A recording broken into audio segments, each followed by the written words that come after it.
Sí, bueno. Ok, bueno, pues buenos días, bienvenidos a todos, amados amigos y hermanos. Esperando que se encuentren bien, ¿verdad? Esperando que Dios les esté bendiciendo, que Dios esté prosperando su vida, ¿verdad? Y sobre todo que nos esté ayudando a todos a poder crecer cada día más en conocimiento de Dios, en sabiduría, en fidelidad y obediencia. El propósito de Dios es preparar a su pueblo, ¿verdad? Para que cuando el Hijo de Dios regrese por la iglesia, regrese por el pueblo de Dios, nosotros podamos participar de su gloria eterna, de su gloria divina. Y bueno, mientras estemos en esta tierra, Dios estará haciendo su obra en nuestras vidas, obviamente en la vida de aquellos que decidan estar sometidos a la voluntad, a los planes y a los propósitos de Dios. Bueno, en este día no vamos a estar hablando tanto de eso, ¿verdad? Porque generalmente en la iglesia estamos muy acostumbrados a hablar mucho actualmente, ¿verdad? Actualmente la iglesia está acostumbrada a hablar mucho acerca de las necesidades espirituales del hombre, ¿verdad? Y casi todos los cultos están más centrados en lo que el hombre espiritualmente necesita, ¿verdad? Actualmente el cristianismo a veces es un poco antropocéntrico, o sea, muy centrado en el hombre, ¿verdad? Más que en quien debería de ser, que en este caso es en Cristo Jesús, ¿verdad? Obviamente también el Padre, el Espíritu Santo. Y bueno, en este día quiero empezar compartiendo una escritura bíblica que se encuentra en el libro de los Hebreos, en el capítulo 1, en el versículo 1 al 3. Pero antes de continuar, quisiera comentar que el título de esta enseñanza, de este día, de este mensaje, es Yo vivo para siempre. Yo vivo para siempre. Ese es el título. El título de esta enseñanza es ese, ¿verdad? Refiriéndose al Hijo de Dios, que Él vive para siempre, ¿verdad? Jesucristo, el Hijo de Dios, nuestro Señor, vive para siempre a la diestra del Padre. Y bueno, dice Hebreos capítulo 1, versículo 1 al 3, dice de la siguiente manera, en la Nueva Versión Internacional, dice: Dios que muchas veces, de varias maneras habló a nuestros antepasados en otras épocas por medio de los profetas, en estos días finales nos ha hablado por medio de su Hijo. A este lo designó heredero de todo y por medio de él hizo el universo. Esto es algo muy importante, muy interesante, porque la Biblia dice, la palabra de Dios nos dice, primero que nada, ¿verdad?, que últimamente, en estos últimos tiempos, ¿verdad?, a raíz de que el Hijo de Dios vino a la tierra, no a través de su Hijo, a través de Dios, en quien Jesucristo es Dios, ¿verdad? También dice aquí en el versículo 2, dice que a este, o sea, Jesús lo designó heredero de todo. ¿Sí? O sea, le heredó todas las cosas para que fuera el poseedor, el amo y Señor. Y también dice que por medio de él creó todo el universo. Esto es algo muy importante, ¿verdad? Teológicamente y bueno, apologéticamente, esto desmiente muchas falsas enseñanzas que había en aquel entonces acerca de que Jesús no había sido coeterno ni co-creador con el Padre. Pero Dios en su palabra nos dice, ¿verdad?, y lo exalta y lo glorifica a su amado Hijo Jesús a través del escritor del libro de los Hebreos, diciendo que por medio de él hizo todo el universo, ¿verdad?, dándole esa gloria que a él, el Hijo de Dios, le corresponde. En el versículo 3 dice: el Hijo es el resplandor de la gloria de Dios, la fiel imagen de lo que Él es, y el que sostiene todas las cosas con su palabra poderosa, ¿verdad? Dice también en esta porción bíblica más adelante, dice que una vez que el Hijo de Dios fue glorificado, ¿verdad? Y la Biblia dice que Él regresó a los cielos, se sentó a la diestra del Padre, ¿verdad?, a la diestra de la majestad de las alturas. Bueno, ahora el Hijo de Dios la palabra de Dios nos enseña que después de haber llevado a cabo la purificación de los pecados, ¿verdad?, de haber llevado a cabo la obra de redención hace 2000 años en la cruz del Calvario, ahora nuestro Señor Jesucristo se encuentra sentado a la diestra, a la derecha de la majestad de las alturas, ¿verdad? Está sentado a la diestra del Padre, en un trono celestial, ¿verdad?, lleno de gloria, de majestad. Y bueno, de eso precisamente vamos a estar hablando en este día, como decía yo al principio, ¿verdad? Normalmente la iglesia cristiana evangélica moderna tiende a estar muy centrada, ¿verdad?, en predicar enseñanzas que van enfocadas en atender las necesidades espirituales de los creyentes, ¿verdad? Lo cual no está mal, es bueno, ¿verdad? Porque a la iglesia venimos a aprender la palabra de Dios, ¿verdad?, para ponerla por obra. Pero originalmente la iglesia en el principio de la era cristiana, la iglesia cristiana estaba más enfocada en predicar acerca de Jesucristo, en predicar a Cristo y en predicar acerca de Jesús, de su gloria, de su grandeza, de su majestad y de su glorioso poder divino, ¿verdad? La palabra de Dios nos enseña que Jesucristo, el glorioso y todopoderoso Hijo de Dios, en estos momentos se encuentra sentado a la diestra del Padre, como acabo de decir, y Él está ahí gobernando el universo entero, como dice la Biblia, como dice la palabra de Dios, con el poder de su palabra. O sea que todas las cosas están sujetas a su autoridad, ¿verdad? Las galaxias, los planetas, todo lo que ocurre en el mundo, nada puede ocurrir, nada puede suceder sin que el Hijo de Dios lo permita, lo autorice, lo ordene, ¿verdad? Aún a la gente mala, la Biblia dice en el libro de Proverbios que Dios ha hecho al malo, ha permitido que surja el malo para usarlo en el día del juicio, en el día del castigo para alguien, ¿verdad? Para una persona, para una familia, una ciudad, una nación y para el mundo entero, ¿verdad? Todo, absolutamente todo ocurre, ¿verdad? Sucede y es permitido que ocurra y suceda por el poder de la palabra de Dios. Y Dios dice, ¿verdad?, en su palabra que ahora esa autoridad, esa majestad, ese señorío lo tiene su amado Hijo Jesucristo, y todo, absolutamente todo está sujeto a su autoridad. Aún lo que ocurre en el mundo, ¿verdad?, aún lo que ocurre entre la gente malvada y perversa, todo es parte, primero que nada, del plan de Dios. Y número dos, todo está sujeto a la autoridad y señorío y majestad del Hijo de Dios. Y bueno, para muchos de nosotros a veces se nos hace un poco difícil entender y comprender esto acerca de la emancipación, ¿verdad? Acerca de la glorificación, acerca de la gloria eterna, la gloria divina del Hijo de Dios, porque en el mundo cristiano, ¿verdad?, en el mundo evangélico actual y de algunos años para acá, se nos ha enseñado más a visualizar a nuestro Señor Jesucristo, ¿verdad?, a creer en Él, a tener a Jesús en la mente y el corazón, ¿verdad?, como un hombre pobre, ¿verdad?, como un Jesús pobretón, como el simple carpintero de Nazaret, ¿verdad?, o bien también Hollywood, la pantalla grande, como decimos, la pantalla chica, nos ha enseñado a creer en Jesús, como lo pinta en las películas, ¿verdad?, como un hombre, un personaje histórico, miserable, derrotado, timorato, con cara de ingenuo, ¿verdad?, con cara de tonto. Me acuerdo mucho de una película que hizo aquí en México un actor que ya no vive, ¿verdad?, que se llamaba Enrique Rambal, ¿verdad? Esa película se interpretaba o la proyectaban o la proyectan a veces en los tiempos de Semana Santa, ¿verdad?, la pasión de Jesús. Y este hombre, Enrique Rambal, siempre me ha dado risa, ¿verdad?, porque interpreta a un Jesús así todo con cara de ay, yo no fui, ¿verdad?, pobrecito, miserable, ¿verdad? Y desafortunadamente, y así es la verdad, el mundo, desgraciadamente el mundo que está controlado por Satanás, nunca ha permitido, siempre ha buscado la manera de presentarle al mundo y aún a la iglesia a un Jesús derrotado, a un Jesús que no tiene gloria, a un Jesús que no tiene poder, a un Jesús que es simplemente, meramente un simple ser humano. Porque hasta el día de hoy yo jamás y nunca he visto una película, aunque sea en animación, ¿verdad?, en animación artificial ¿cómo se le llama?, animación electrónica.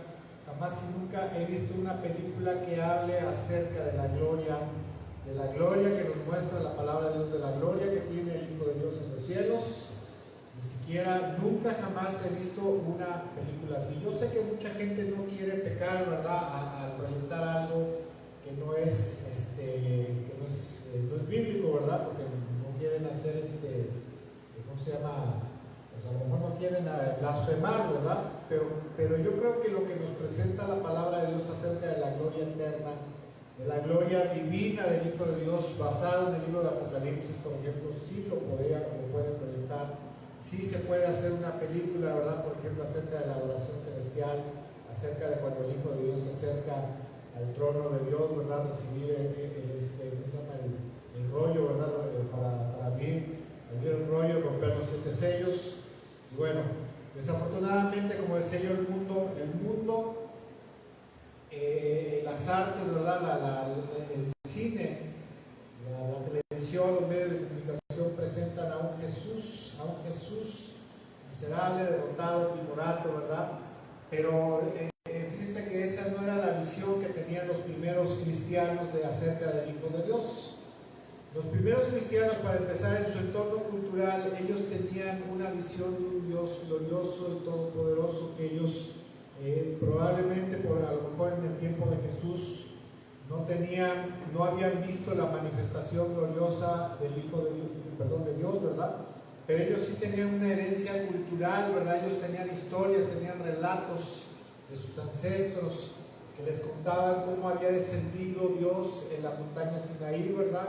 Tal como dice la Biblia, que la misma montaña se sacudía de manera poderosa, cómo Dios les hablaba poderosamente en medio de la nube, ¿verdad? Y ellos tenían toda esa ideología, tenían toda esa visión, tenían todas esas creencias, ¿verdad? Que creían en un Dios todopoderoso.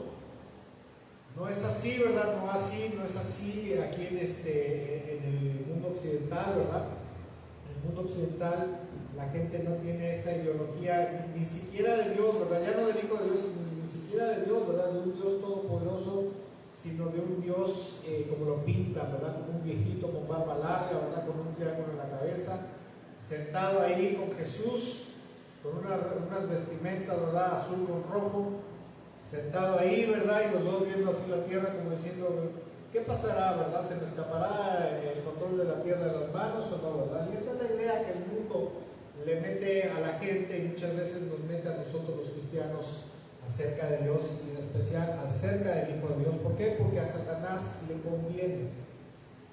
El diablo sabe perfectamente que si la gente llega a tener una fe basada en lo que las Sagradas Escrituras nos muestran con respecto a la gloria de Dios, y la gente lo cree, la gente lo alberga en su corazón, entonces la gente se rendiría inmediatamente, o probablemente no inmediatamente, pero sí llegaría el momento en que la gente se rendiría totalmente, ¿verdad? De todo corazón, entregarían sus vidas, ¿verdad? Impactados, impresionados por la gloria de Dios, por la majestad que las Sagradas Escrituras, que la palabra de Dios nos muestra acerca de Jesús.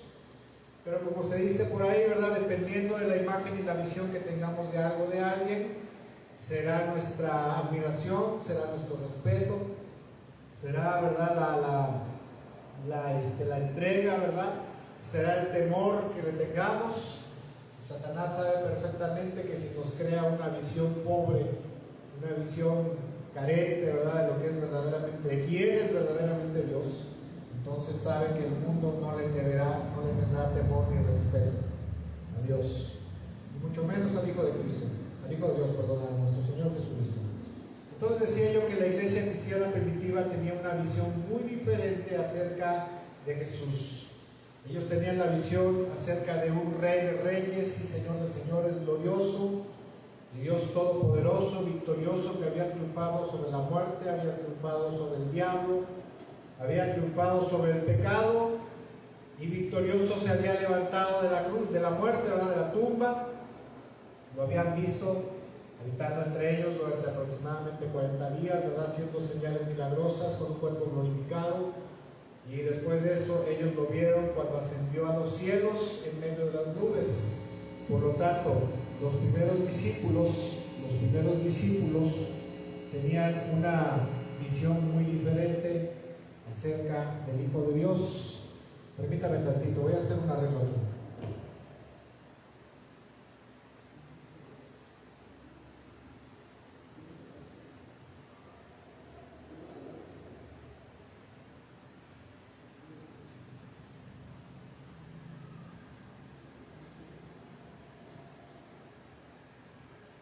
Perdón, tuvimos aquí un problema técnico. Entonces decía yo que dependiendo, ¿verdad? Que ellos, los primeros discípulos, verdaderamente tenían la visión correcta de quién era Jesucristo, el Hijo de Dios.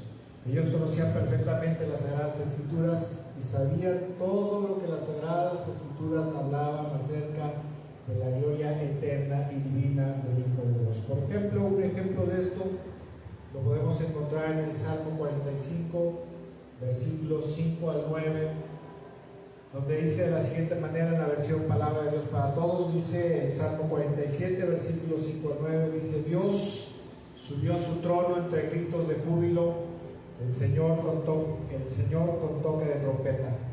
Canten alabanzas a Dios, canten alabanzas a nuestro Rey, canten con habilidad un poema, porque Dios es el Rey de toda la tierra. Dios se sienta en su trono sagrado y desde allí gobierna todas las naciones. Los líderes del mundo se reúnen con el pueblo del Dios de Abraham. Dios tiene el mando, a todos los gobernantes del mundo le pertenece. Ahora bien, escuchen, en esta y muchas otras porciones bíblicas a través de la palabra de Dios, el pueblo de Dios sabía perfectamente tanto la gloria de Dios como la gloria de su Mesías, ¿verdad? La palabra de Dios nos enseña que cuando Jesucristo, ellos sabían que cuando el Mesías resucitara, ¿verdad? Él regresara a la muerte, resucitara, sabían perfectamente los primeros discípulos, esto lo conocían ellos por cultura, ¿verdad? Por todo lo que ellos habían sido nutridos con la palabra de Dios. Ellos sabían perfectamente que cuando el Hijo de Dios regresara a los cielos, Él regresaría en medio de un júbilo, ¿verdad? Un júbilo de los ángeles estarían esperándolo en los cielos, ¿verdad? Y entre gritos de alabanza, entre gritos de alegría, el Señor Jesucristo, el Hijo de Dios, el Rey de Reyes, iría a sentarse nuevamente al trono celestial en el cual estuvo por toda la eternidad a la diestra del Padre. Esto lo podemos corroborar, ¿verdad? Porque dice en los evangelios, el mismo Señor Jesucristo dice que cuando el Hijo de Dios, ¿verdad?, estaba ya despidiéndose de sus discípulos, estaba ahí preparando las cosas porque Él iba a regresar a los cielos. Él empieza a orar y dice: Padre, te he glorificado aquí en la tierra, ¿verdad? Ahora glorifica nuevamente a tu Hijo con la misma gloria que tuvimos antes de que el mundo existiera, ¿verdad? Entonces, cuando nuestro Señor Jesucristo, ¿verdad?, después de que deja a sus discípulos ahí en el monte, sube a los cielos, la palabra de Dios nos enseña que Él subió a los cielos, ascendió a los cielos nuevamente, entre gritos de alabanza, entre gritos de júbilo. Y podemos entender que esos gritos de júbilo provenían de los millones de ángeles, ¿verdad?, que lo estaban viendo regresar glorioso, ¿verdad? Y yo me puedo imaginar, no sé si ustedes pueden imaginar esto, pero yo me puedo imaginar las multitudes de seres celestiales, las multitudes de los ángeles, ¿verdad?, ahí en medio de un júbilo, de una algarabía, ¿verdad?, alabando y victoriando al Hijo de Dios, recibiéndolo con aplausos, ¿verdad?, recibiéndolo con gran júbilo, con gran gozo y con gran alegría.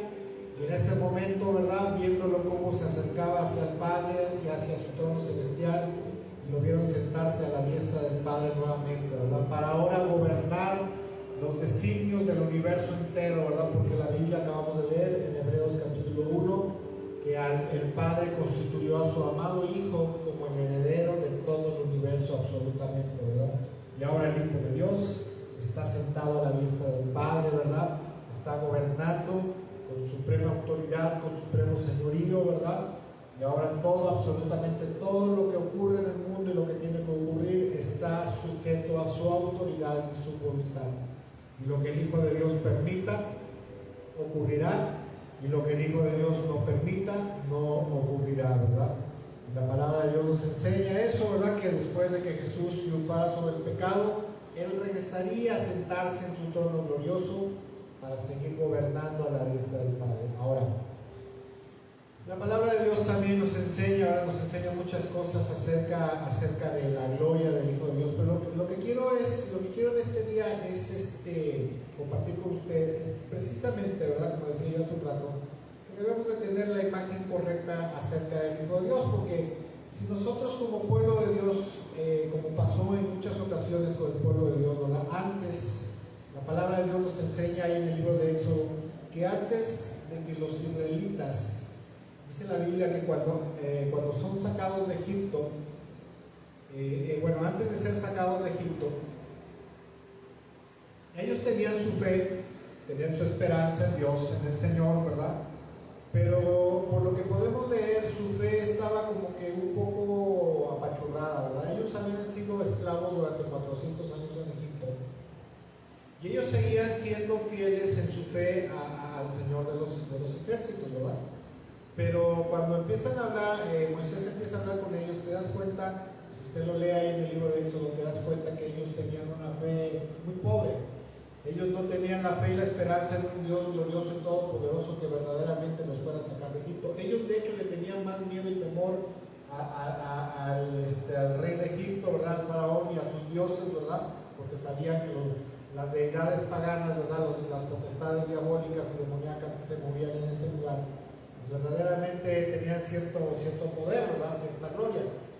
Pero cuando Moisés empieza a hablar con ellos y dice, el Señor me mandó a decirles que los va a sacar, ¿verdad? Ellos empiezan a tener negativas porque precisamente ellos no tenían una fe bien fundamentada en la realidad de quién era en realidad el Señor de los ejércitos, que era verdaderamente Dios, el Señor, ¿verdad? Entonces por eso es que la palabra de Dios nos enseña que Dios tuvo que empezar a hacer ciertas señales milagrosas, ciertos prodigios, ¿verdad? Que hoy se le llaman y se le conocen como las 10 plagas de Egipto. Y a través de esas demostraciones de poder de parte de Dios, ¿verdad? Ellos pudieron empezar a contemplar la gloria, la majestad de Dios. Y a través de eso ellos pudieron empezar a depositar su fe en Dios, en el Dios de los cielos, en el Dios de Abraham, de Isaac y de Jacob. Una vez que ellos empiezan a salir de Egipto, otra señal milagrosa que hace el Señor, ¿verdad? Que hace Dios es precisamente abrir el mar rojo, ¿verdad? Dice la Biblia que una nube los cubría en la noche y una nube los cubría en el día y una columna de fuego los protegía en la noche, ¿verdad? Los alumbraba. Ellos empezaron a ver cada vez más señales milagrosas, y entonces su fe podemos entender que fue creciendo y fue creciendo. Por eso es que decidieron seguir adelante, ¿verdad? Seguían teniendo temor, seguían teniendo miedo. Y una de las señales milagrosas decisivas para que ellos decidieran totalmente, ¿verdad? Internarse en el desierto y rendirse totalmente al Dios de Abraham, ¿verdad? Al Dios de los cielos. Fue cuando dice la Biblia que descendió, ¿verdad? Dice que el Señor descendió en medio de una nube de fuego en el monte Sinaí. Y dice que era cuando el momento que descendió, ¿verdad? La montaña empezó a humear. Dice la Escritura que el monte se sacudía violentamente, ¿verdad? Era tanto el poder y la gloria de Dios que la montaña se sacudía, y cuando Dios empezó a hablarles, dice que les empezó a hablar con una voz como de trueno, ¿verdad? Y que era como una voz de trompeta de carnero, ¿verdad?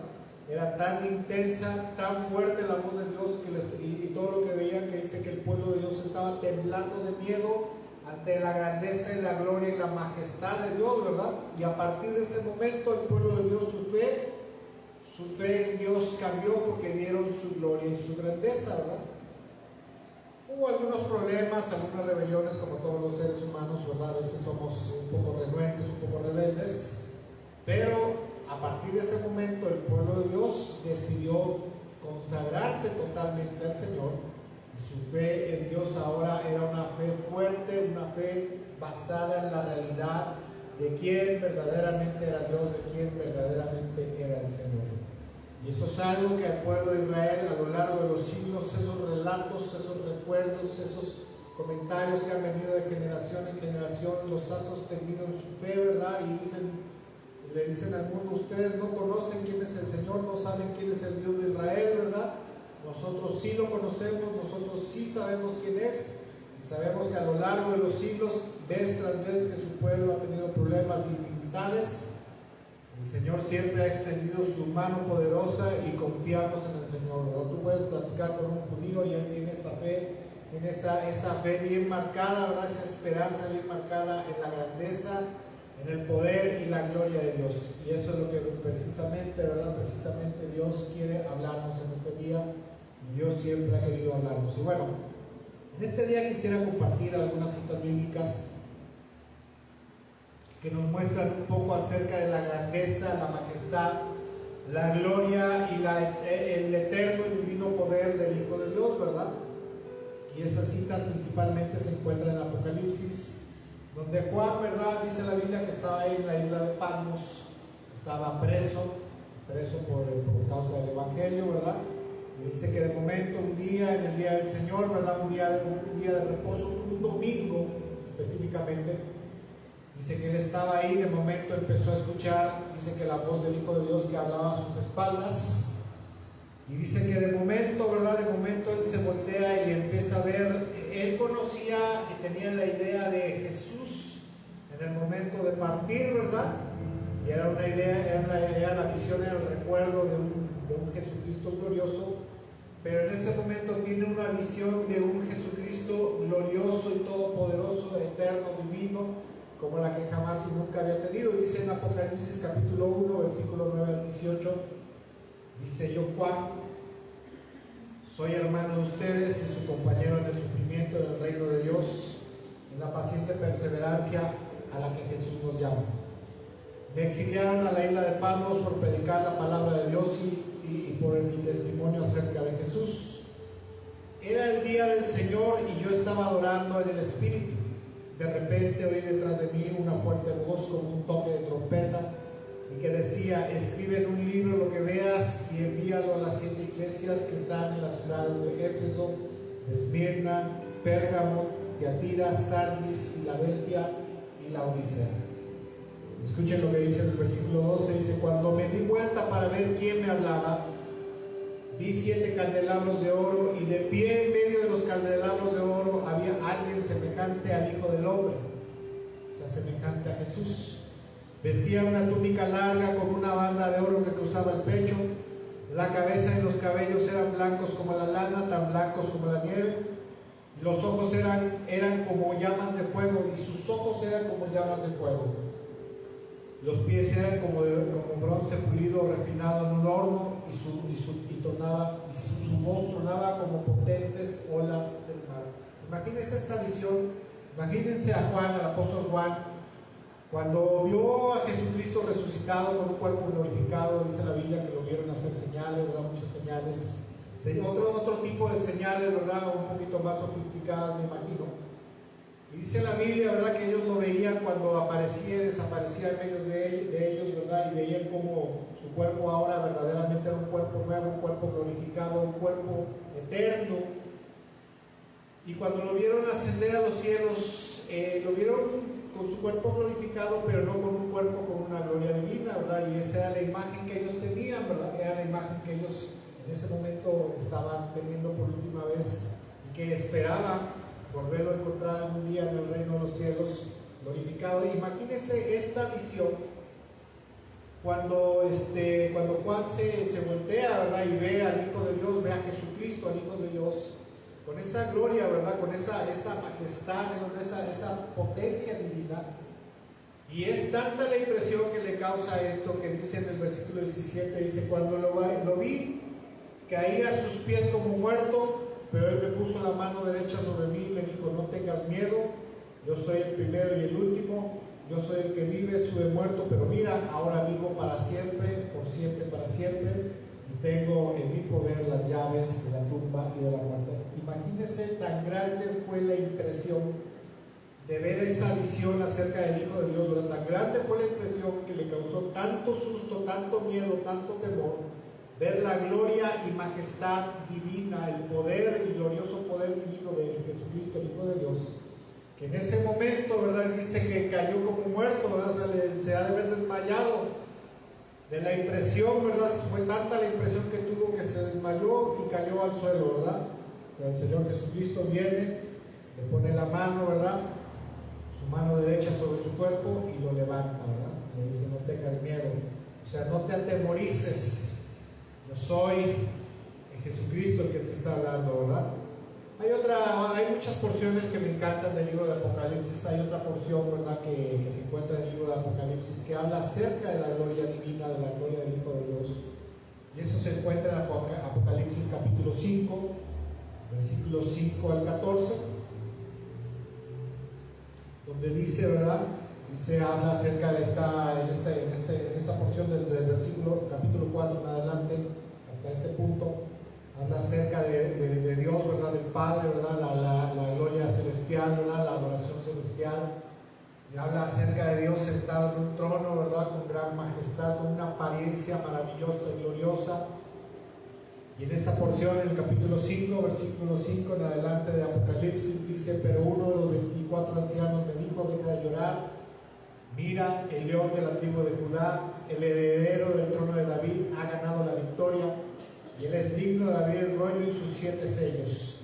Entonces vi a un cordero que parecía que había sido sacrificado, pero que ahora estaba de pie entre el trono y los 4 seres vivientes en medio de los 24 ancianos.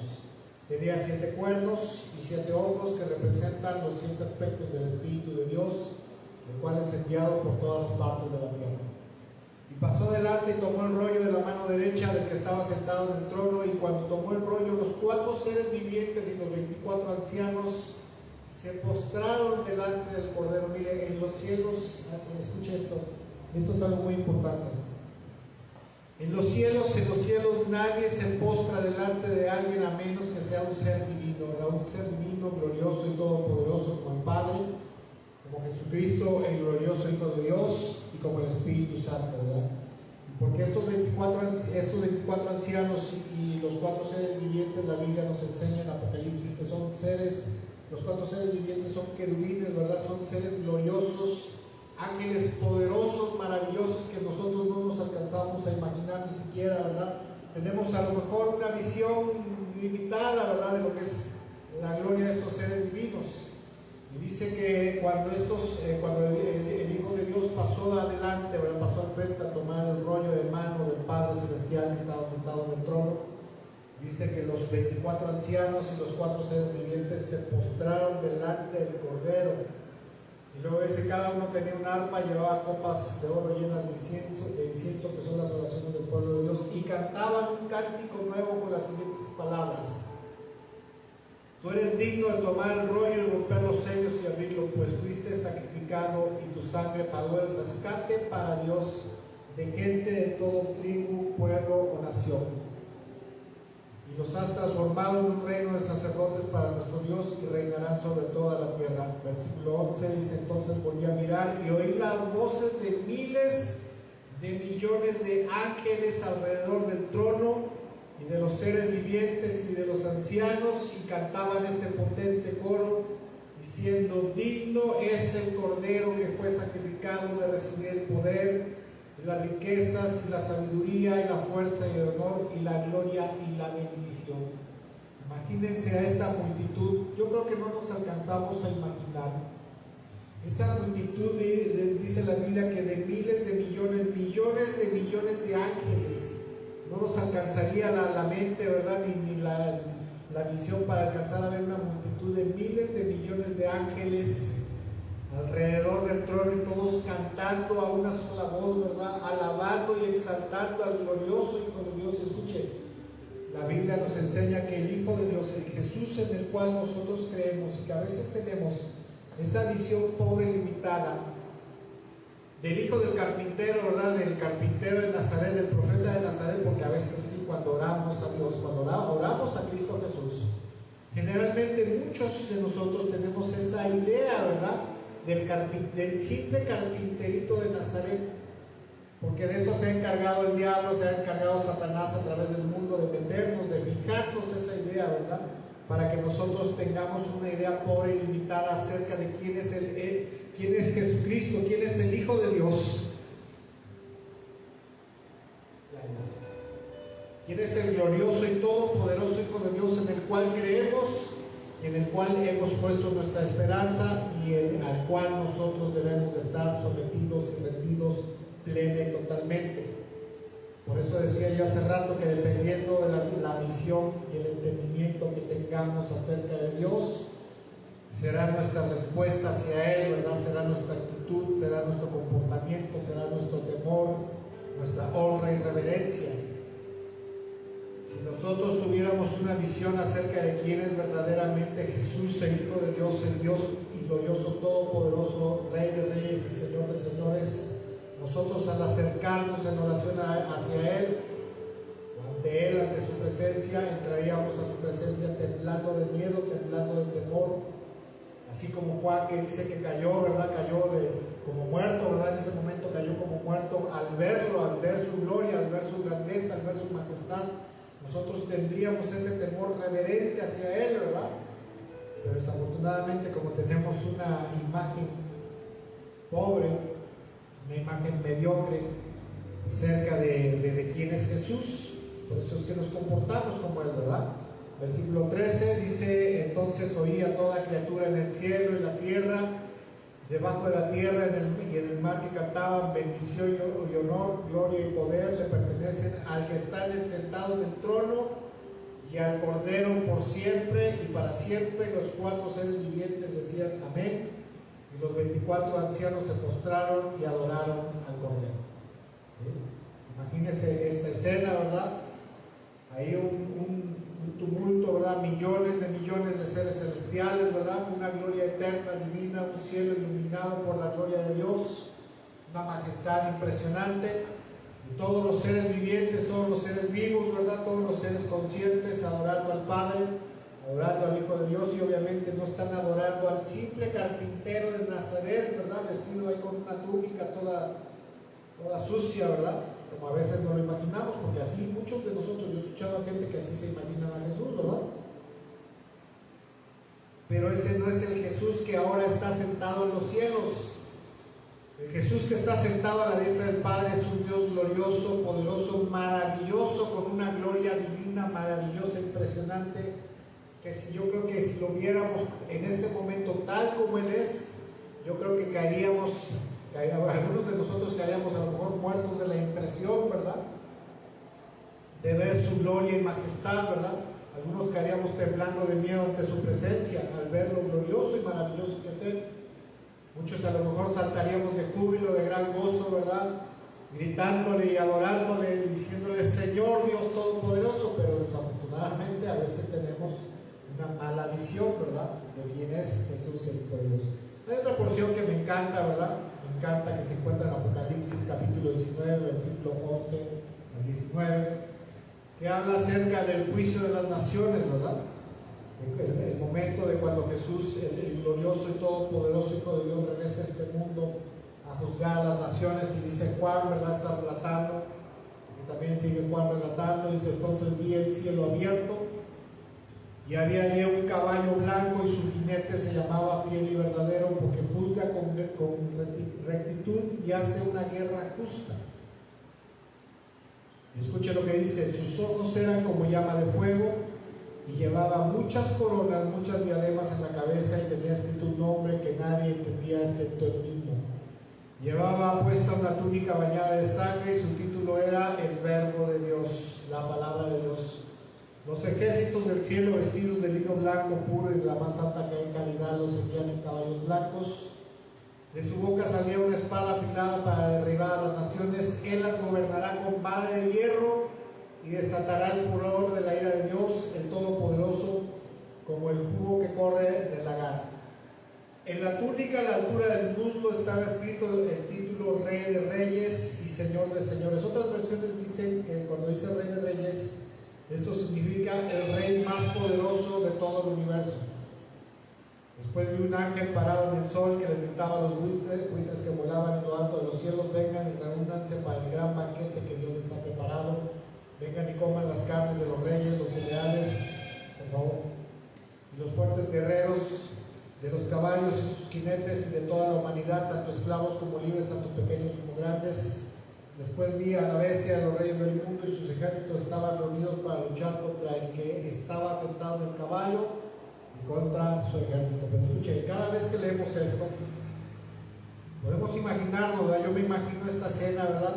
Abriéndose el cielo, y del cielo saliendo al glorioso y todopoderoso Hijo de Dios, sentado al frente del ejército celestial en un caballo, ¿verdad? Resplandeciendo con una gloria y una majestad impresionante, una gloria y majestad divina. Y dice la Biblia, ¿verdad?, que Él vendrá al frente, y que cuando Él venga al frente, ¿verdad?, dice que Él mismo acabará con el anticristo, acabará con el falso profeta y con los 200 millones de los ejércitos celestiales, ¿verdad? En un instante los hará pedazos, ¿verdad? En un instante los aniquilará. Y eso a mí, por un lado, me habla acerca de la grandeza, de la majestad, de la gloria y el poder divino del Hijo de Dios, de Jesucristo, porque nadie escucha, absolutamente nadie, ni el arma más poderosa que pueda haber en el universo se puede comparar con la inmensa gloria y poder divino del Hijo de Dios, porque Él es Dios Todopoderoso. También hay otro pasaje que me encanta que habla acerca de la gloria del Hijo de Dios. Dice 1 Tesalonicenses capítulo 4 versículo 13 al 17. Dice: hermanos, no queremos que ignoren lo que va a pasar por los que ya han muerto, para que no se entristezcan como esos otros que no tienen esperanza. ¿Acaso no creemos que Jesús murió y resucitó? Así también Dios resucitará con Jesús a los que han muerto en unión con Él. Conforme a lo dicho por el Señor, afirmamos que nosotros los que estamos vivos y hayamos quedado hasta la venida del Señor, de ninguna manera nos adelantaremos a los que hayan muerto. Escuchen lo que dice el versículo 16. El Señor mismo descenderá del cielo con voz de mando, con voz de arcángel, con trompeta de Dios, o sea, con una voz gloriosa y poderosa, ¿verdad? Y los muertos en Cristo resucitarán primero, o sea, el Señor Jesucristo descenderá de los cielos, ¿verdad? Y con una voz potente, ¿verdad? Con una voz de trueno, ¿verdad? Con una voz gloriosa, como el estruendo de las muchas aguas, como dice la Biblia. Dice que llamará a los que están en la tumba, ¿verdad? Los llamará para que se levanten, ¿verdad? Y entonces Él los resucitará sus cuerpos. Imagínense esto alrededor de todo el mundo. Hace falta, verdaderamente hace falta tener mucha gloria y mucho poder. Hace falta un poder divino para hablarle a los muertos, a los cuerpos de los muertos, y que estos obedezcan y se levanten de las tumbas, ¿verdad? Se reintegren sus cuerpos físicos, se vuelvan a llenar de carne, de tendones, ¿verdad? De órganos, ¿verdad? Como los huesos secos del valle de los huesos secos, y ahí nuevamente vuelve a reintegrar el alma al cuerpo, el alma y el espíritu al cuerpo. Entonces dice que los levantará, ¿verdad? Dice: y luego los que estemos vivos, los que hayamos quedado, seremos arrebatados juntos con ellos en las nubes para encontrarnos con el Señor en el aire, y así estaremos con el Señor para siempre, ¿verdad? En el libro de 1 Corintios dice, ¿verdad?, que seremos levantados, seremos arrebatados, y que en los aires seremos transformados, ¿verdad? Y que lo mortal, lo corruptible se vestirá de inmortalidad y de incorrupción, ¿verdad? Para que esto suceda, verdaderamente hace falta un infinito y glorioso poder divino que tanto el Padre, el Espíritu Santo, pero también el Hijo de Dios tienen, ¿verdad? Porque la Biblia dice que Dios habló y todo se creó, todo se creó por el poder de su palabra. Entonces imagínense esta escena, ¿verdad? El Hijo de Dios apareciéndose en los cielos, y desde los cielos llamando, ¿verdad? Desde las alturas llamando a los cuerpos de los muertos, y una vez que los cuerpos de los muertos hayan salido de las tumbas, se hayan reintegrado, ¿verdad? Esto es algo maravilloso que ninguna tecnología, ¿verdad? Ninguna ciencia médica ni clínica puede ni ha podido lograr, más que solamente Dios, ¿verdad? Con solamente hablarle a los cuerpos. Dice que después los vivos, los cristianos vivos, seremos levantados en los aires, y en los aires seremos glorificados, seremos transformados. Porque dice la Biblia que al final, ¿verdad?, la llamada de la trompeta final, cuando el novio venga por la novia, dice que seremos levantados, y en los aires seremos glorificados, seremos transformados. Este cuerpo mortal dejará de ser un cuerpo mortal lleno de pecado, de pecaminosidad, de inmundicia, y en ese momento seremos transformados, glorificados y purificados totalmente, ¿verdad?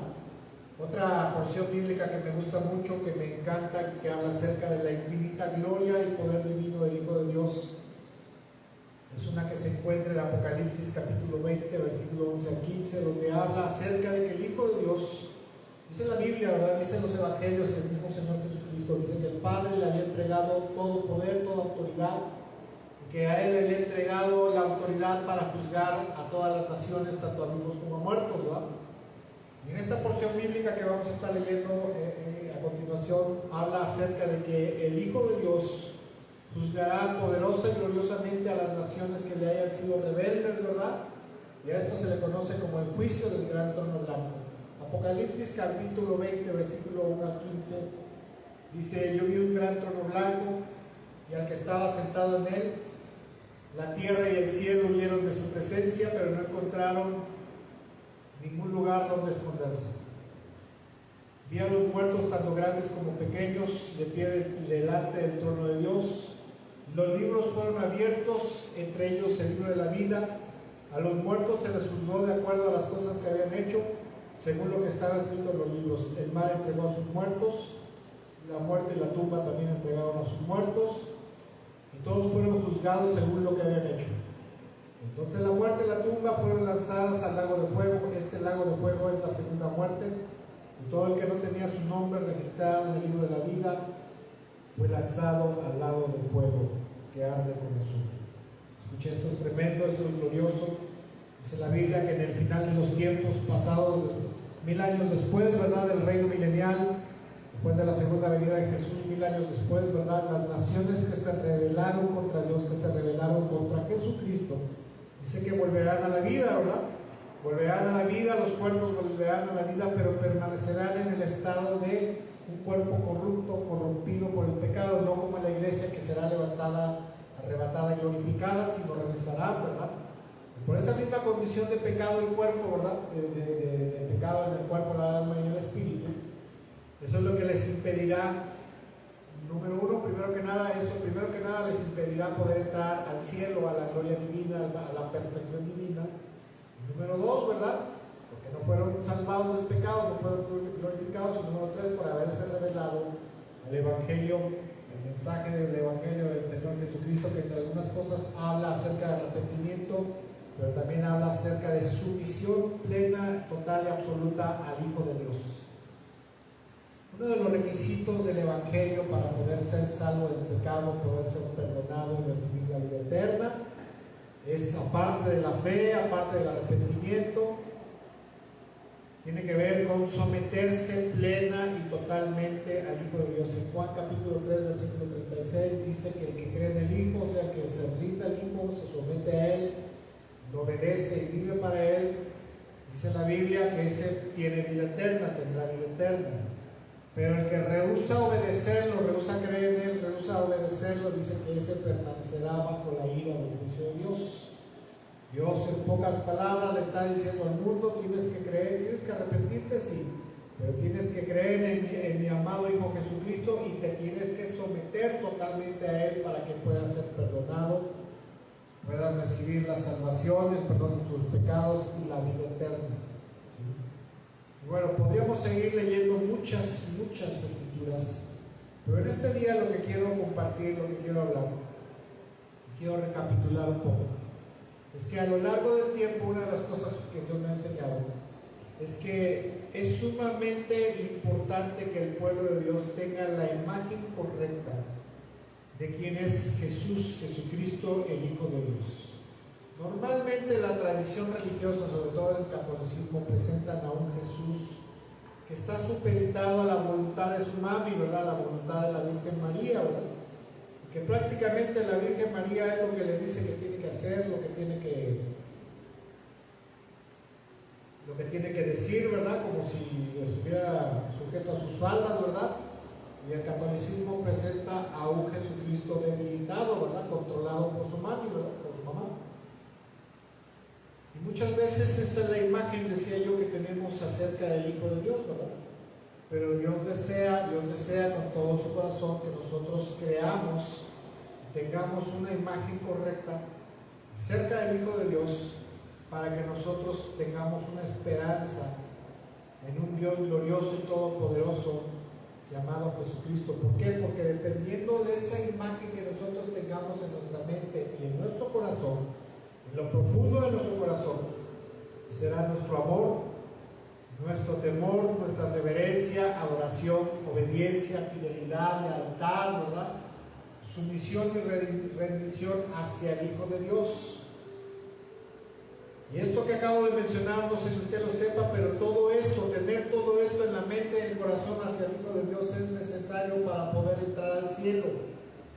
Si la gente no tiene esta convicción, ¿verdad? No tiene estas convicciones acerca del Hijo de Dios, no podrá entrar en el cielo. Porque si en esta vida no hemos aprendido a adorarle al Hijo de Dios, a Jesús, ¿verdad? Jesucristo, no hemos aprendido a adorarle, a temerle, a servirle, a obedecerle y a honrarle con nuestras vidas y a tener ese temor de Él, ¿verdad? Quizás en algún punto hasta ese miedo de Él, ¿verdad? ese temor de que nos castigue, de ese temor de que nos reprenda, ¿verdad? Ese temor acerca de su gloria y majestad divina. Si nosotros no aprendemos a hacer esto en esta vida, pues difícilmente lo podremos hacer en la otra vida, o jamás y nunca lo haremos, ¿verdad? Y si es así que la gente no tiene la imagen correcta, y al no tener la imagen y la visión correcta, la condición correcta del Hijo de Dios, definitivamente jamás y nunca se podrá someter a Cristo Jesús, y por lo tanto no seremos candidatos, o no serán candidatos para poder pasar la eternidad en los cielos. ¿Por qué? Porque al no tener esa visión, la persona va a reaccionar de una forma equivocada, irreverente, y hasta en un punto puede llegar a la rebelión como Satanás, ¿verdad? Y podríamos convertirnos en otros diablos, en otros Satanás, ¿verdad? Y definitivamente eso es algo que Dios no va a permitir. Dios desea y anhela que el hombre, ¿verdad?, el creyente, el cristiano, al paso del tiempo en esta tierra, en esta vida, ¿verdad?, vaya desarrollando una fe correcta, una fe adecuada hacia el Hijo de Dios, ¿verdad? Una fe que esté movida, ¿verdad?, por el temor reverente, por la lealtad, por el amor, la adoración hacia el Hijo de Dios, ¿verdad? Que se va a manifestar obviamente en una vida característica, ¿verdad? Una vida que fiel y obediente al Hijo de Dios. Ahora bien, Dios, decía yo, Dios no va a permitir esto, ¿verdad? Que si la persona cristiana no se desarrolla como debe ser, ¿verdad? Pues definitivamente, si el cristiano en esta tierra no concluye su formación espiritual satisfactoriamente, como Dios espera que se desarrolle espiritualmente el cristiano, pues con la pena, pero el creyente no será tenido por digno de ser llevado a la presencia de Dios. La salvación, escuchen, la tenemos en el momento que creemos en Jesús, en el momento que nos arrepentimos, creemos en Jesús y nos entregamos nuestra vida a Él para que sea nuestro Señor y Salvador y empecemos a seguirlo fielmente, ¿verdad? Pero la perseverancia, la preservación de la salvación y de la vida eterna en nuestras vidas para la eternidad depende en gran manera de nuestra actitud y temor reverente hacia el Hijo de Dios, porque nuestra actitud y temor reverente hacia el Hijo de Dios hará que permanezcamos fieles y obedientes a Cristo Jesús hasta el final de nuestra vida. Como hablaba yo al principio, desafortunadamente muchas de las predicaciones en las iglesias cristianas evangélicas en la actualidad están más enfocadas en las necesidades espirituales del hombre, ¿verdad? Y muy pocas están enfocadas en la persona, la figura, la gloria y la majestad eterna y divina del Hijo de Dios. O sea, en pocas palabras, conocemos y hablamos más de lo que el hombre necesita que de Dios, de Jesucristo, de su gloria, su autoridad, sus demandas, sus deseos de Dios, ¿verdad? Antiguamente, ¿verdad? Cuando la iglesia primitiva, la iglesia cristiana evangélica primitiva, empezaron a congregarse, empezaron a reunirse, las iglesias cristianas se hablaba principalmente acerca del Hijo de Dios, que había descendido de los cielos, ¿verdad? Y que había tomado forma de siervo, forma de hombre. Se hablaba acerca de su obra, su glorioso poder, su majestad divina, sus milagros, su victorioso triunfo del pecado en la cruz del Calvario, su majestad, su dominio, el dominio sobre el futuro del mundo, ¿verdad? Su aplastante victoria sobre Satanás y la muerte. Y ellos estaban tan embelesados, ¿verdad? Tan extasiados con el Hijo de Dios, ¿verdad? Y que era por eso su fidelidad, amor, reverencia y adoración hacia Jesucristo a tal grado, que estaban dispuestos a morir, ¿verdad? Dispuestos a ser sacrificados, martirizados por el nombre de Jesús, ¿verdad? Porque ellos sabían, conocían quién era el Hijo de Dios. Yo me atrevo a decir, ¿verdad?, que la iglesia cristiana evangélica que ahora está es una iglesia humanista, ¿verdad? Antropocéntrica.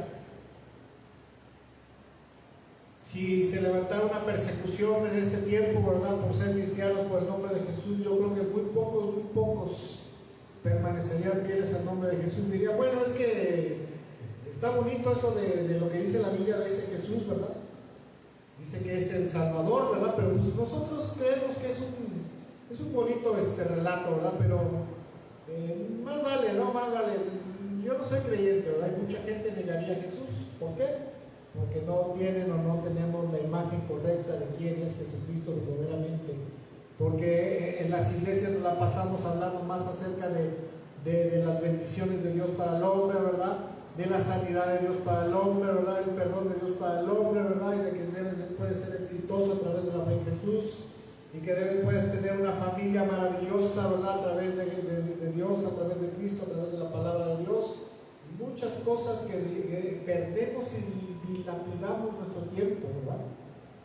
Es más, la iglesia está tan acostumbrada a hablar acerca de las necesidades espirituales del hombre, que enseñanzas como esta son despreciadas, son menospreciadas, ¿verdad? Aquellas predicaciones, aquellos mensajes, aquellas enseñanzas que hablan, que se enfocan en hablar acerca de la gloria de Dios, ¿verdad? Del poder divino del Hijo de Dios, ¿verdad? De su grandeza y de su majestad. La gente dice, no, yo para qué quiero saber eso, yo quiero que Dios me bendiga, yo quiero que Dios me ayude, yo quiero que Dios me sane, ¿verdad? Que me quite lo borracho, me quite lo menso, ¿verdad? Que componga mi familia. Yo para qué voy a estar escuchando acerca de la grandeza de Dios, en la verdad de las cosas. Y de ahí, ¿verdad? De ahí provienen muchos problemas espirituales en la vida del cristiano, precisamente por no tener la imagen correcta y la convicción correcta en quién es el Hijo de Dios. Por eso es que no hay temor en la actualidad, no hay temor reverente hacia Cristo Jesús, no hay temor hacia Dios, no hay respeto, ¿verdad? No hay obediencia, no hay santidad, porque la iglesia tiene una imagen pobre y débil acerca de quién es Cristo Jesús, acerca de quién verdaderamente es Dios, ¿verdad? Hoy en día la iglesia está embelesada con las necesidades espirituales y materiales del hombre, ¿verdad? ¿Y esto por qué? Porque Satanás es muy hábil para extraviar al pueblo de Dios de la verdad. No es la primera vez que lo ha hecho a lo largo de los siglos, ¿verdad? Y la iglesia es tan tonta, ¿verdad? Tan convenenciera, tan enfocada en sus necesidades en vez de la voluntad de Dios, ¿verdad? La voluntad del Señor, que se deja que Satanás lo aleje, ¿verdad? Ahora, algunos de los que estamos aquí, ¿verdad? Algunos de los que están viendo y estarán viendo esta enseñanza, este mensaje, esta transmisión, podríamos afirmar hoy en día que verdaderamente Jesucristo es todo para nosotros y que toda nuestra vida gira alrededor de Él, en torno a la obediencia a Cristo Jesús y a la voluntad del Señor para nuestras vidas. ¿Podríamos afirmar eso en esta hora? ¿Podríamos decir, no, efectivamente así es? Yo vivo totalmente para Cristo Jesús, Él es todo lo que yo deseo, todo lo que yo anhelo, toda mi vida está centrada en Él, toda mi vida gira alrededor de Él. ¿Podríamos decir eso en esta hora? ¿Quién sabe, verdad? El día de ayer precisamente estaba en este lugar aquí haciendo aseo, ¿verdad? Estaba haciendo aseo, estaba puesta la alabanza, la adoración. Y en un momento que estaba yo ahí adorando al Señor, ¿verdad? De pronto escuché la voz del Señor que me dijo, yo vivo para siempre. De hecho, por eso este mensaje así se llama.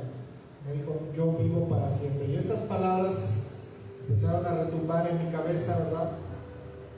Que decía, yo vivo para siempre, ¿verdad? Y cuando el Señor me habla esto el día de ayer, estas palabras no era una mera afirmación acerca de su existencia eterna, ¿verdad? Acerca de que Jesús va a vivir para siempre, ¿verdad? Eso lo sabemos, ¿verdad? Sino más bien yo sentí en mi alma, en mi espíritu, en mi corazón, que lo que Él me estaba tratando de decir era una confirmación de su infinita y maravillosa gloria, de su infinito y maravilloso poder, de su majestad, de su divino señorío sobre todo lo que existe, ¿verdad? Porque verdaderamente cuando Jesús dice yo vivo para siempre, Él permanecerá para siempre, Él existirá para siempre, y sobre todo Él seguirá siendo Dios eterno, glorioso y maravilloso para siempre, ¿verdad? Eternamente y para siempre, que gobernará a la diestra del Padre eternamente y para siempre. Nuestro Señor Jesucristo es y seguirá siendo Dios Todopoderoso con nosotros y sin nosotros. Porque Dios, ¿verdad? Padre, Hijo y Espíritu Santo, ellos siempre han sido Dios, siempre han sido eternos, siempre han sido divinos. gloriosos y todopoderosos, sin principio ni final, ¿verdad? Verdaderamente a través de la palabra de Dios podemos entender que Dios no tiene la más mínima necesidad de nadie, ¿verdad? Ni de los ángeles. Pero la Biblia nos enseña que por amor, ¿verdad? Por amor creó a los ángeles, creó a los seres vivos, creó al hombre para compartir esa gloria y esa majestad con alguien, porque dice la Biblia que deseaba tener familia. Y en su infinita compasión y misericordia hoy en día Dios desea, el Señor desea tener misericordia de nosotros, salvarnos del pecado y de la condenación eterna para llevarnos a su gloria eterna y compartirla con nosotros, compartirla con su pueblo, con la iglesia. Eso es algo que debemos de entender, ¿verdad? ¿Y qué debemos de hacer? Bueno, debemos de conocerle cada día más, ¿verdad? Para que al conocerle cada día más, esto es algo de verdad lógico, esto es algo entendible, que entre más vas conociendo a alguien, más aprecio le vas tomando, más afecto le vas tomando, ¿verdad? Más respeto le vas tomando, ¿verdad? Debemos de conocerle cada día más para poder adorarle cada día más, poder vivir humillados delante de Él cada día más, ¿verdad? Cada día más sumisos ante Él, poder serle fieles hasta en lo más mínimo, sin restricciones a su voluntad o a la obediencia a Él, y estar totalmente sometidos a lo que el Señor desea para nosotros, y vivir exclusivamente, verdaderamente para Cristo. Porque me atrevo a decir, ¿verdad?, sin temor a equivocarme, que una gran parte de la iglesia cristiana evangélica, hasta el día de hoy, ¿verdad?, una gran parte no vive verdaderamente, totalmente rendidos a Cristo Jesús como lo hacía la iglesia cristiana primitiva, ¿verdad? Que vivían totalmente para Él, ¿verdad? Miren, no quiero meterle malas ideas, ¿verdad? Pero la gente cristiana, los primeros cristianos, vivían totalmente rendidos a Jesús, totalmente a expensas del Hijo de Dios, a tal grado que se atrevieron, ¿verdad? Muchos de ellos, no todos, pero muchos de ellos, se atrevieron a seguir siendo misioneros a expensas de la gracia y la misericordia del Hijo de Dios, porque Jesús les dijo: los voy a enviar, ¿verdad?, a predicar. No lleven una bolsa de dinero, no lleven sandalias, no lleven un bastón, no lleven una muda, ¿verdad? Ustedes van a ir a la gracia, a la misericordia de Dios. Y efectivamente, cuando los mandó a predicar, en muchas ocasiones así se fueron, y regresaron llenos de bendición, ¿verdad? Hoy en día, mucho cristiano ni siquiera se atrevería a dejar su trabajo, por decirlo así, si el Señor lo está llamando al ministerio, el Señor lo está llamando a la obra misionera. Nadie, o si no es que muy pocos, nos atreveríamos a dejar totalmente todo, como hicieron Pedro, como hicieron Andrés, como hicieron Juan, ¿verdad?, como hicieron Santiago, dejarlo todo por seguirlo al Hijo de Dios y vivir a expensas de su gracia y su misericordia. ¿Por qué? Porque no tenemos la imagen correcta de quién es el Hijo de Dios. Verdaderamente mucho pueblo cristiano no tiene la fe en que Jesucristo sea Dios glorioso y todopoderoso, que tiene el control del universo entero y que te puede sostener, aún así estés en medio de un desierto. La gente cristiana evangélica ya no lo cree. Cree solamente en un Jesús histórico, en un Jesús que probablemente regresará un día, ¿verdad?, y párale de contar. Pero de ahí fuera, ¿cómo se manifiesta esto? En la forma de vivir del pueblo de Dios, sin fe, apático, sin obediencia, sin santidad, sin pureza, sin miedo, sin temor reverente por el Hijo de Dios. Ahí te das cuenta que verdaderamente no creemos correctamente en el Hijo de Dios. ¿Y todo por qué? Porque la iglesia se ha dedicado más a enseñar cosas que no son verdaderamente importantes y trascendentales para la vida espiritual del pueblo de Dios. La iglesia debe de regresar a las sendas antiguas, ¿verdad?, a los caminos antiguos, a lo que hacía la iglesia cristiana primitiva, que era hablar acerca del Hijo de Dios, acerca de su glorioso poder, acerca de su majestad, acerca de sus milagros, acerca de su misión, de su propósito, de su gloria, de su majestad, para que la iglesia aprenda a temerlo, ¿verdad?, lo conozca y aprenda a honrarlo y a reverenciarlo y a adorarlo verdaderamente al Hijo de Dios. Y bueno, amados hermanos, con esto quiero dar por terminado este tiempo, ¿verdad?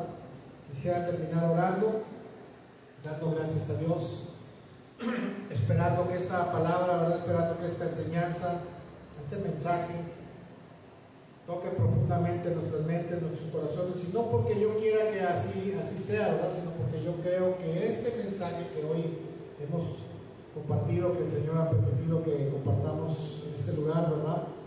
Yo creo verdaderamente y firmemente que es la voluntad del Señor, que es la voz del Señor que nos está llamando a volvernos a Él, ¿verdad? A tener una idea correcta acerca de Él, a tener la dimensión correcta acerca de su grandeza, de su gloria y de su majestad.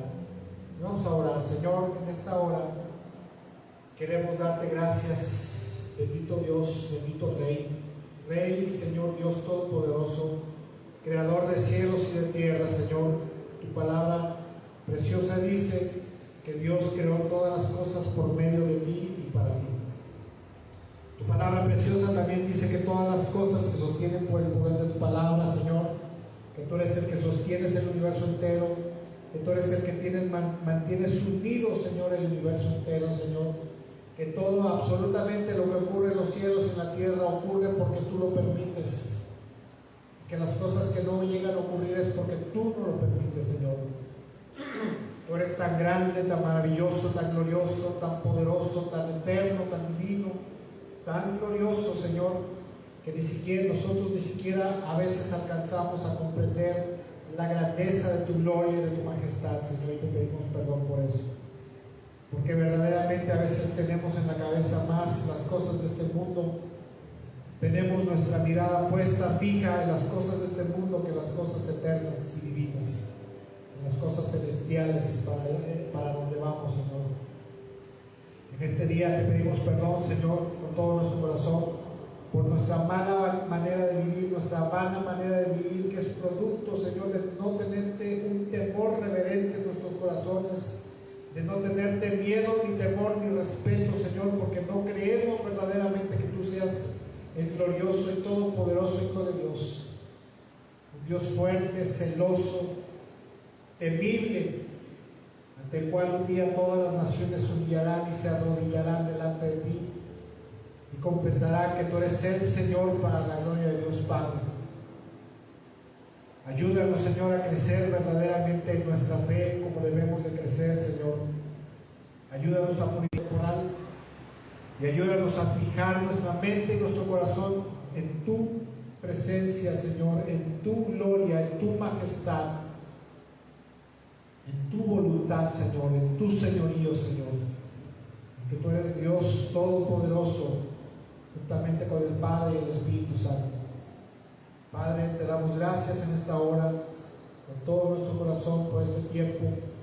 Te damos gracias, Señor, porque sabemos, Padre, que tú eres Dios eterno, glorioso y todopoderoso, que dice tu palabra que te humillas al mirar hacia la tierra, ¿verdad?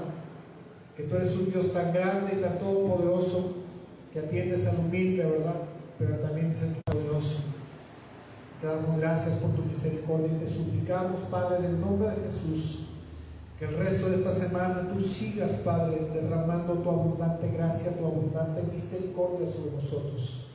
Te lo rogamos y te suplicamos en el nombre maravilloso de Cristo Jesús. Amén, amén, amén. Bueno, amados hermanos, con esto damos por terminado este tiempo.